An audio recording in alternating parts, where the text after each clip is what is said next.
Good morrow, scholars. Welcome back to Asylum. Sorry for a late upload. Well, two late uploads because I decided to keep looking for this. Turns out my brother had taken it without asking and didn't bother to give it back. So I tore up my room for no reason. So now I'll have something to do when I'm done reading. That burnt my eyes. Anyway, we are on chapter 17, page 150. The next morning, it was time to pick a new set of classes, which meant that Dan had already been at the program for a full week and counting. In some ways, he couldn't believe that it had been that long, but by and large, he felt like it had been much, much longer. Okay, I just wanted to make sure I had actually gotten to this chapter. Dan planned to wait for Abby and Jordan at the admin building to see if there were any classes they wanted to take together. But when he got there, he saw that Abby was already moving from table to table in the art department area. She gave him a quick wave, and they kept going on. Dan felt a pang of rejection, but pushed it down. So I might have been out of line last night. It was Jordan. He grabbed Dan and pulled him over to the theoretical mathematics table. Might have been? Dan asked. Yeah, I know you're on her side, Jordan began. But I swear I'm looking out for both of us. Between you and me, I've seen girls like Abby go through this kind of identity meltdown thing before. This whole story about her aunt will blow over. You'll see. That doesn't exactly sound like an apology, Dan said. Anyway, what did Jordan even mean, girls like Abby? Fair enough. Jordan inclined forward toward the professor's table where the sign-up sheet waited. Listen, Abby's great. I love her and everything, and shame on me if this thing with her aunt is for real. But I can't get wrapped up in a bunch of drama right now. I'm here for math, not la-la crazy ghost hunting. I could have handled it better, though, that's for sure. Anyway, what I'm trying to say is, I'm sorry I was a jerk last night and about the Hydra thing. It's probably like you said, just Joe being a a-hole. No harm done, Dan replied with a shrug. You sure? I'm sure. All right, then. They made their way to the front of the line, and Jordan signed his name at the clipboard in the tiny scrawl of a true mathematician. I'm going to head over and sign up for 20th century German lit, Dan said. Jordan stuck a finger in his mouth and made a noise like he was choking, then smiled and went off in the opposite direction. It wasn't until the end of the morning, after waiting in one course line after another, that Dan acknowledged the sad truth. The three of them hadn't chosen a single class together. Dan waited among the students hanging around outside, and he finally found Abby finishing up a conversation with some people he didn't know. He waited off to the side. Who are you? Oh, okay, it's just Kitty. He waited off to the side until she noticed him, and then with a wave to her other friends, she came up and immediately started talking about all the new classes she was excited to take. Advanced portraiture, Impressionism, graphic novel illustration. Jordan eventually found them, and his list of classes proved similarly alienating. Multivariable calculus, real and complex analysis. Dan could solve for zero, but this went far beyond the fundamental grasp of numbers. He gazed down at his own schedule. History, literature, more history. None of it matched up. As they were talking, Dan noticed that as friendly as their conversation might sound to an outside listener, Abby never once actually looked at Jordan, and Jordan kept directing his jokes at Dan. It was hard to deny now, in the space of a few days, a few hours really. Their whole easygoing dynamic had changed. Is this what it always felt like, getting close to people? It certainly does for me. What you doing, kid?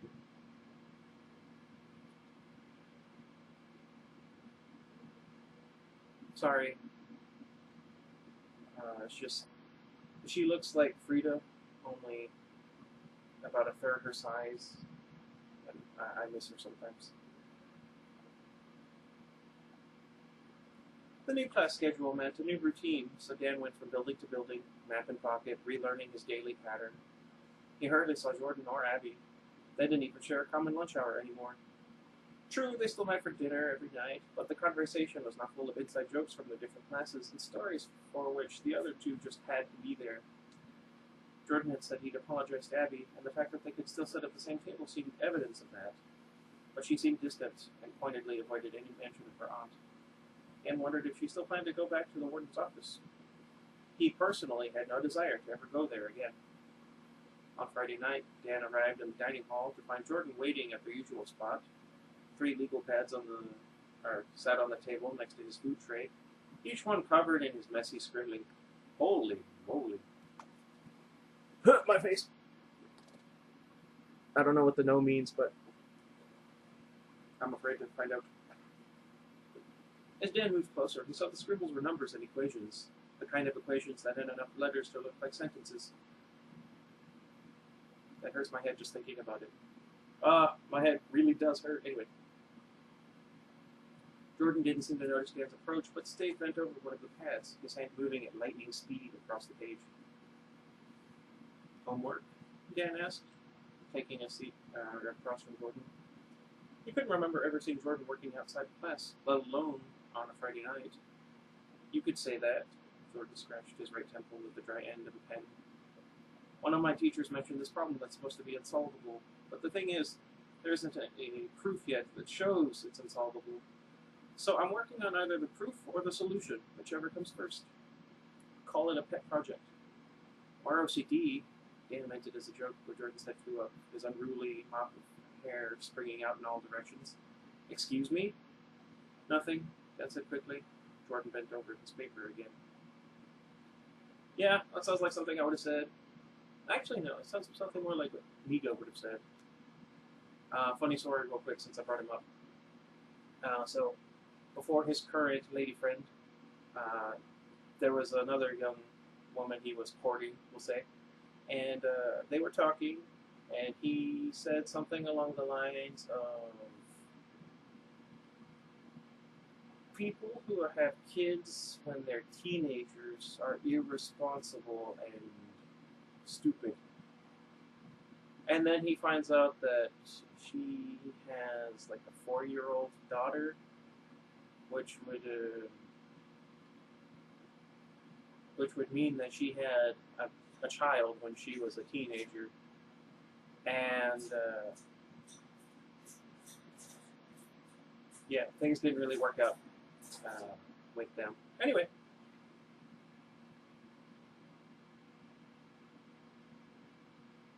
Then, with dinner in full swing and Jordan favoring numbers over Dan's company, I am no stranger to this. Abby arrived. She hit the salad bar and grabbed a glass of orange juice, but instead of joining them, she took a detour to a nearby table where the art kids congregated.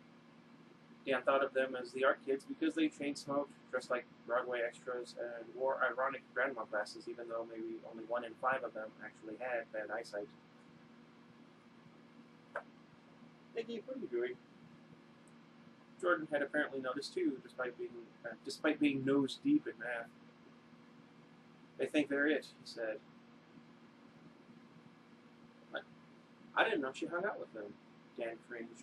He sounded and felt so stupidly high school. Us versus them, outcasts versus in-crowd. Hi, Abby said when at last she came over.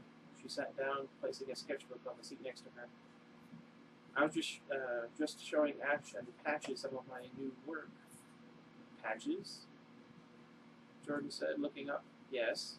Patches. Is there a problem with that? Mayday, mayday. Nope. Jordan snorted, low enough to sound like a cough. He brought his attention back to the legal pads. No problem at all. Abby shifted in her chair, sitting with one leg crooked under her, despite her expectant face and the paper flowers woven into her braid. She was troubled. His heart sank when she said, "So I was thinking tonight might finally be the night. What do you say?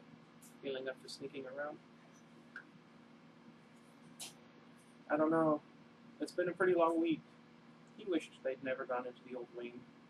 It was changing them all somehow. It was changing Abby. Dan pressed on. I was hoping we could just watch a movie or something. Something light. Besides, if we get caught again. We won't get caught, she said softly, ignoring the rest of what he'd said. She dug into her salad, eating so fast Dan couldn't imagine she had time to taste it. So what do you say, meet me at the bottom of the stairs at 11? She stopped assaulting her food to look at him, her gaze unwavering. I'm not sure. Dan replied, not knowing what to say. Geez, Abs, give the guy a break. He obviously doesn't want to go. Jordan flicked his eyes from Dan to Abby, a smirk on his face. That is not a good thing. Thank you so much for joining the conversation, Jordan. I was going to ask if you wanted to tag along, but I'm sure crunching numbers is more fun. Abby stabbed a cherry tomato with her fork. The fork scraped hard against the bowl, sending nails on chalkboard shiver down Dan's spine. Ah, I can feel it.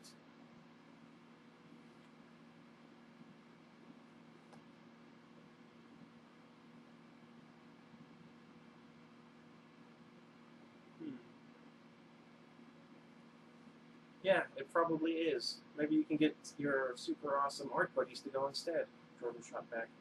Maybe I will. At least they won't go all a beautiful mind on us. I don't think I've seen that movie. Is it any good? You wouldn't even begin to know what is happening in my mind, Jordan said. Thanks to your stupid office, I've been having these dreams.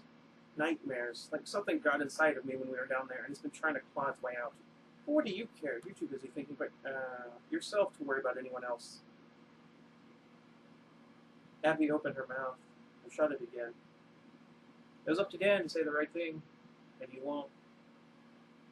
What sort of nightmares? He asked gently. I don't want to talk about it. Jordan pushed a hand through his tangled hair, smearing ink across his forehead. The poor guy had never looked so unhappy. He threw off his glasses and wiped them on his shirt. Dan knew better than to press him. After a minute, Jordan sighed. Wait, I do want to talk about it. He looked around nervously as if to make certain that nobody was eavesdropping. It happened the night you guys went down into the basement, the night Joe caught us. I've had the same dream every night since then, exactly the same. I keep dreaming that I'm in this cell and that there are these doctors, all in white, looking down at me, only they don't have faces. They have voices and hands and tools, but their faces have holes for eyes and noses and mouths. Then they pull out all these straps on me and lock me down. And Jordan's shoulders sagged. He reminded Dan of a wounded animal. They show me pictures, and they shock me. They shock me over and over again. There's this white hot pain, and I can hear my parents talking somewhere behind the... Oh, no.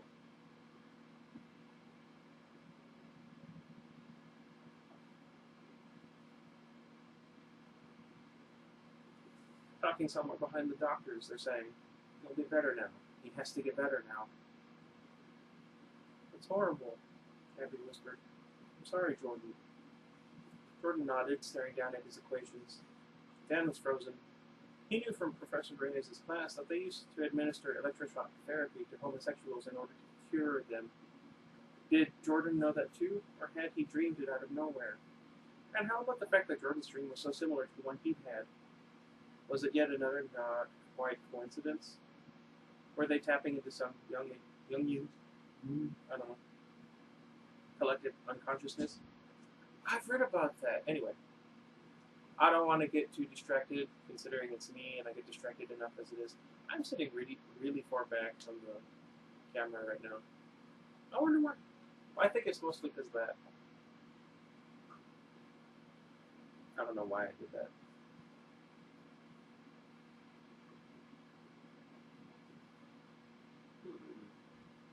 What was the connection? Jordan gathered up the legal pads and tucked his pen into his jeans pocket. Then he stood, gave a half smile, and picked up his tray.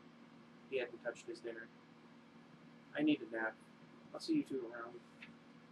Jordan moved his way through the tables, ignoring a few kids who pulled readings to him as he went.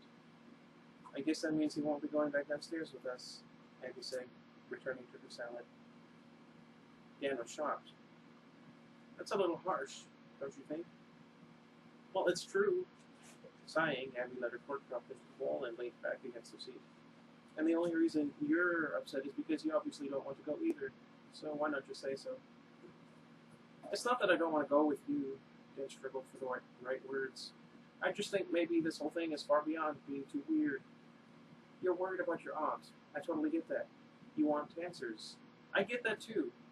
It's just that you don't need to help me, Dan. I can do this on my own. She snatched up her sketchbook. I want to help, he said. I want to help Jordan, and I want to help you too. And I still want answers. Then help! She caught her foot on the bench as she tried to leave and tripped. Grabbing a hold of the table before she could tumble to the ground, she dropped her sketchbook. Dan leapt forward to try and catch it. Too late. Ugh. The sketchbook hit the floor and fanned open, revealing page after page of dark, twisted drawings. Some loose sheets scattered, reds, blacks, touches of blue and gray, with a central figure huddled at the center of every piece. The white shift she wore and the vacant look in her eyes gave it away. There was a girl in the photograph, the girl Eddie had drawn in her room. But there was something more going on in these illustrations. Suddenly, Dan knew what Abby was thinking. Lucy, Dan murmured. You think the girl in the picture is Lucy Valdez? I've just been inspired, that's all. Abby grabbed the sketchbook and gathered up the loose pictures. I think maybe you should be looking for some inspiration somewhere else. Beep. That hadn't come out the way he wanted it to. This is what she drew.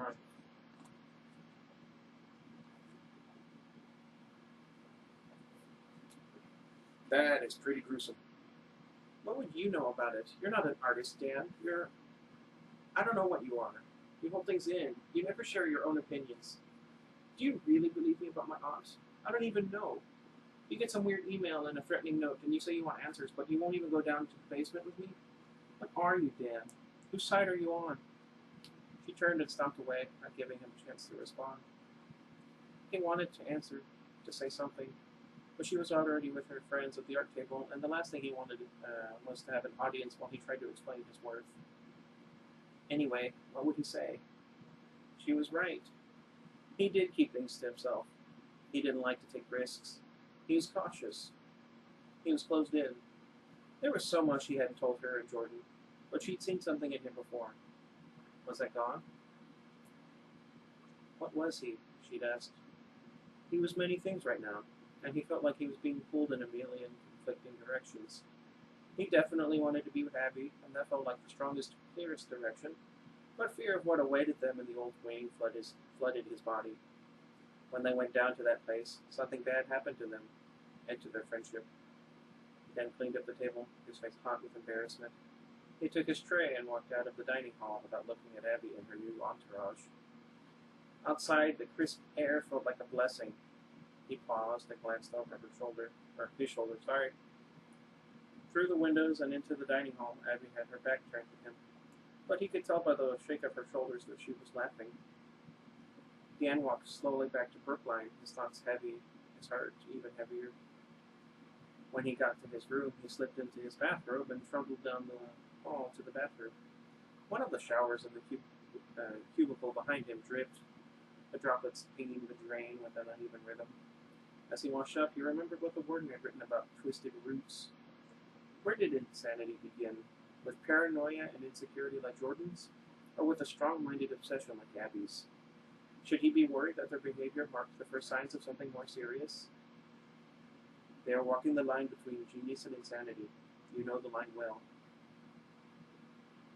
When he lowered his hands from his face, Dan saw he had scrubbed his skin almost raw. He dried off his towel and then paused in front of the mirror. He always chose the same mirror. It had deep black scratches in the upper right-hand corner that looked vaguely like a word, and each night he'd decide it spelled something different. Tonight, it looked like help. Okay, that was a relatively short chapter, relatively speaking. Sorry that it took so long to find the book, Adam. And sorry it took so long to upload them, Adam. I like having them both uploading at the same time.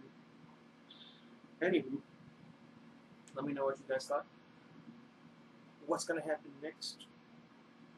I still have the next two afterwards. Let me know if, what's it called? Halloween, the novelization, would be an interesting read for you guys. I would love to get it and have it read as a live stream for Halloween, since most of my friends I can guarantee aren't going to be anywhere near me, I guess. I don't know. That sounds weird. I don't have a lot of friends, and the friends I do have don't really like spending time with me, it seems, outside of work or what have you. That's depressing. Anyway, until next time. Goodbye, everybody. Man, it got hot in here all of a sudden. I forgot to pee, Diggy.